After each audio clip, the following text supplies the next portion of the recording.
Welcome back, 365 Sports. Sam Bradshaw, SicEm365.com with us now. And Sam, I don't think I'm overstating it for probably either team when I say that this is a season-changing game for whoever wins and loses it on Saturday against Kansas, am I? I think for Baylor, it's absolutely a season-changing game. If you get that win, you have the potential to go on a run. And even if you don't necessarily make it to Dallas, you're in the conversation as opposed to being out of it. As for Kansas, technically with the Big 12 standings the way they are, they're in the same boat. But with the injuries and where their expectations were coming into the year, I feel like it's a season-making win if they just get to bowl eligibility. But I have a feeling that's going to happen, whether it's this weekend, next weekend, the weekend after. They're going to knock off somebody, and that drought is going away.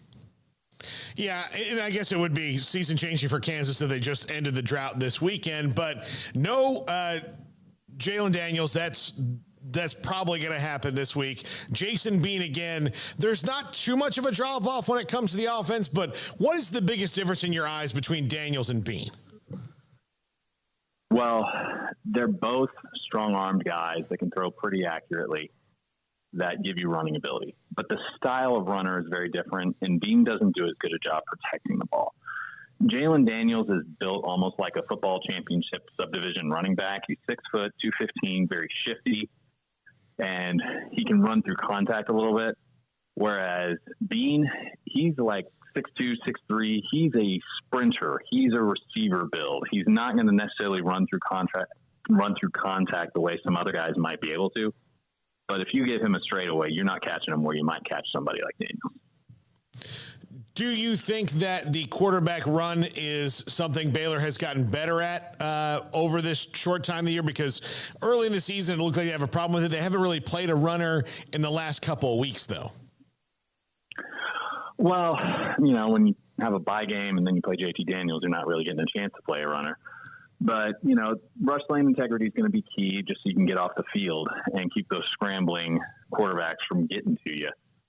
But just with what you get with Kansas, they're not necessarily a pure drop back team. Last year, they were built on a lot of wide zone run concepts the way Baylor was.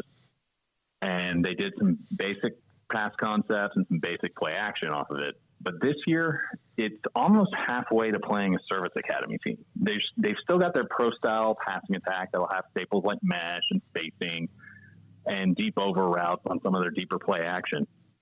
But they use a ton of motion. They change formations like crazy.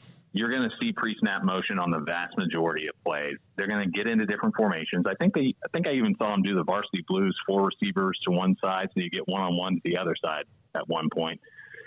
You've got all this going on schematically. And then when they motion a receiver or a running back to get a second back in the backfield, they're going to hit you with the triple option. They're going to hit you with double options and bringing a guy around to act as an extra blocker on the front side. They're going to do a lot of things to try and mix up your assignments, and then they're going to build off the looks they put on film. And then when your guys are keying on certain things, thinking something's coming, all of a sudden they run a trick play on it. They got Houston with one of those. And for a Ron Roberts defense that defines defense as recognizing formations and the plays that come off of it, it can be a big challenge.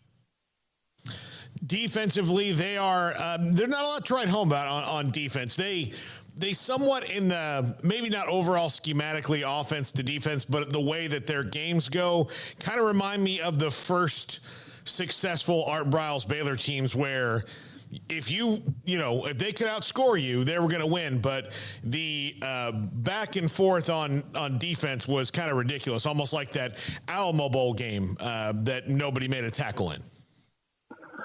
Right. The defense is not where they want to be talent-wise, but they're disciplined and they're sound and they get after you effort-wise. So the Service Academy descriptor is probably a fair bet.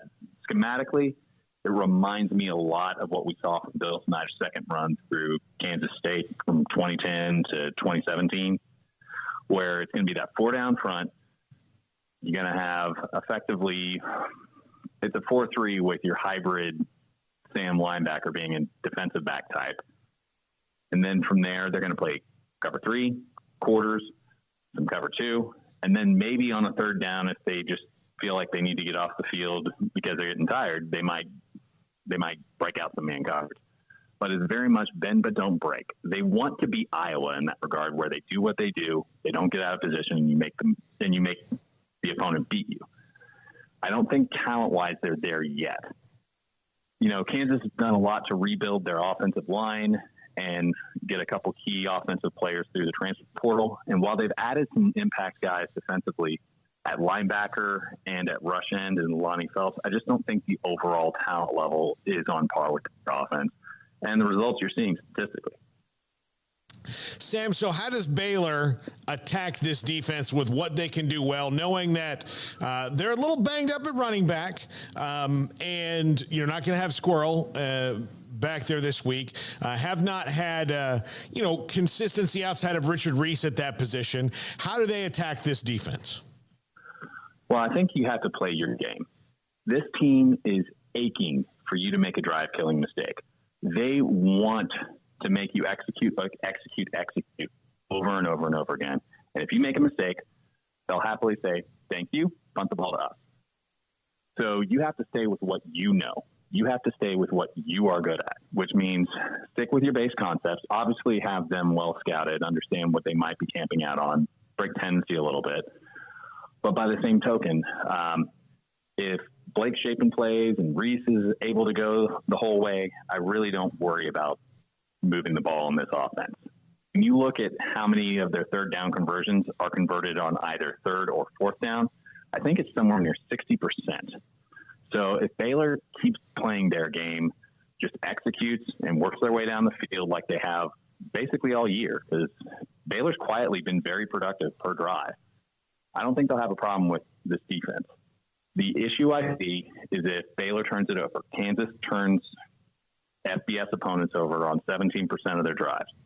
If Baylor protects the ball, I think they should be fine against this Kansas defense.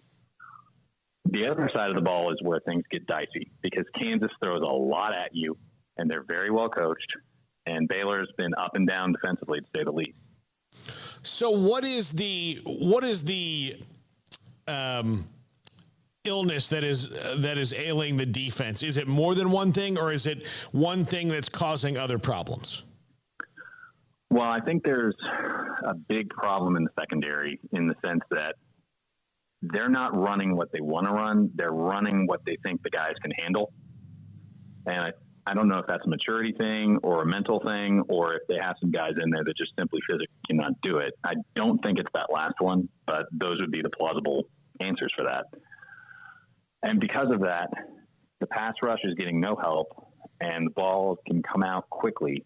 So even if you do have a guy winning one-on-one in pass rush, the ball can come out, or the quarterback can buy a little bit of time and get it out.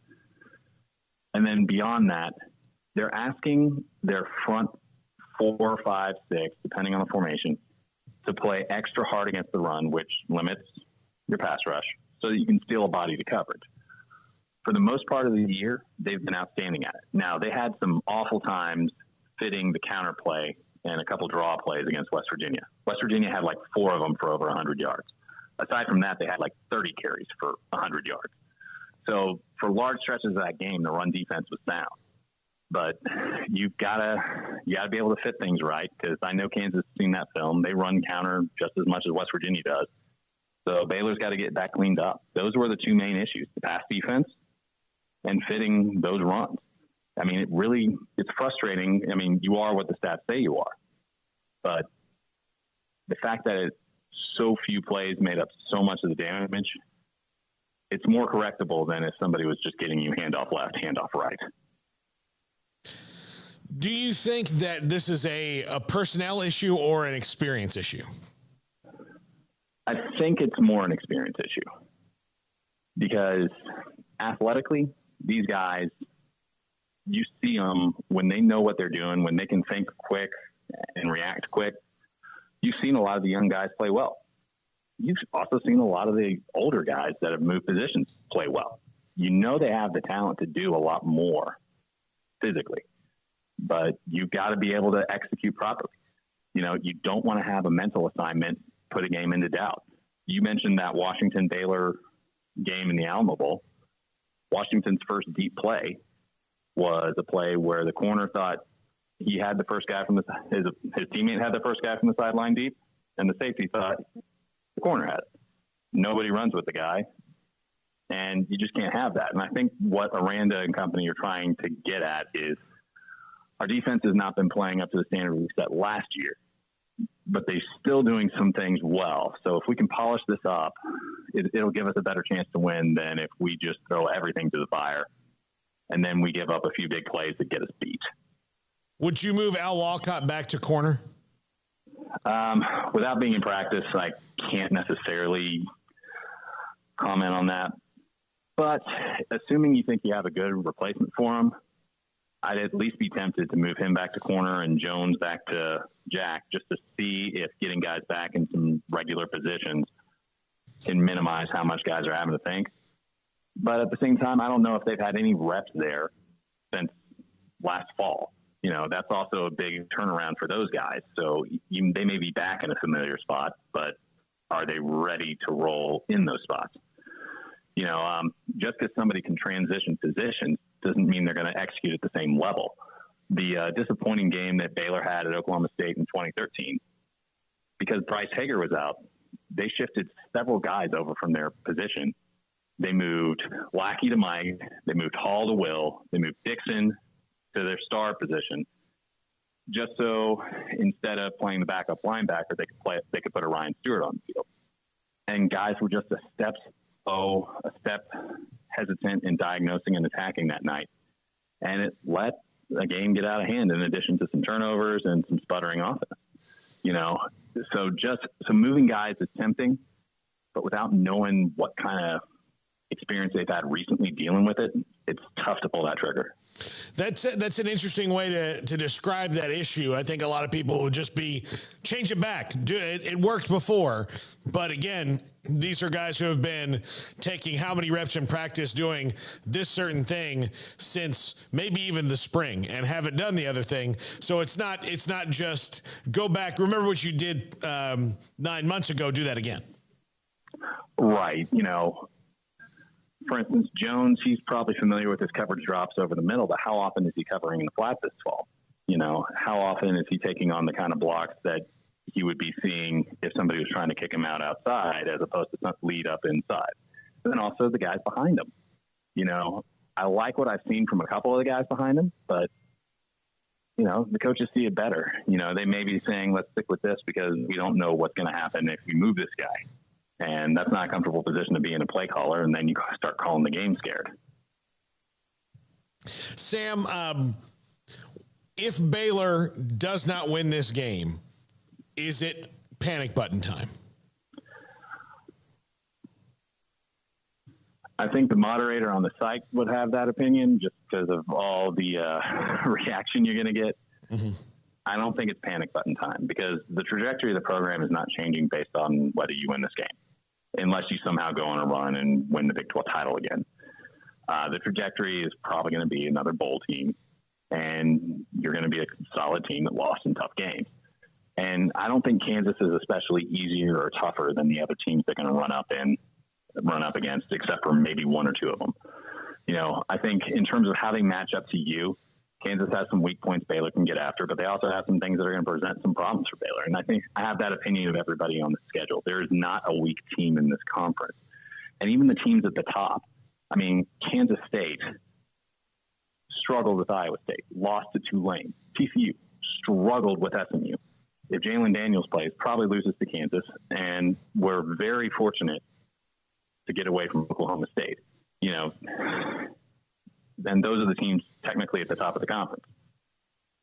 Oklahoma got blanked 49-0, but then they come and put it on Kansas. Everybody is tough this year. So it's just going to be a week in, week out war, whether you win this one or not. I think it'll feel a lot better, and it'll give you more optimism for where this team could achieve this year. I wouldn't put it as a panic button. I'd just say it's another tough week in the Big 12, and this team has to get its act together or else it's going to get ugly. Yeah, I don't think that we're going to see one single easy win like the West Virginia game last year. I just don't think that Baylor, I think Baylor's not built to win this way this year. And I also don't think the conference, like you just said, is built to have games like that. They're all probably going to be pretty tight. The Texas OU game is probably an outlier. Right, and that's an outlier, especially because Dylan Gabriel didn't play. Yeah. And the backup quarterback who played against Texas, TCU didn't even average 20 yards a drive with him. So to say it was anemic offense coming in was putting it mildly. And Oklahoma's defense, their issues this year have been well observed. And, yeah, Oklahoma's going to be dangerous with Gabriel back there because they are a good offense with him at the helm. They just don't have anyone behind him. Yeah, the drop-off is precipitous. Sam Bradshaw, S11 on SicEm365.com. Sam, thanks as always for your insight. Thanks for hopping on every week. You can read Sam's stuff in the premium section at SicEm365.com. This is 365 Sports.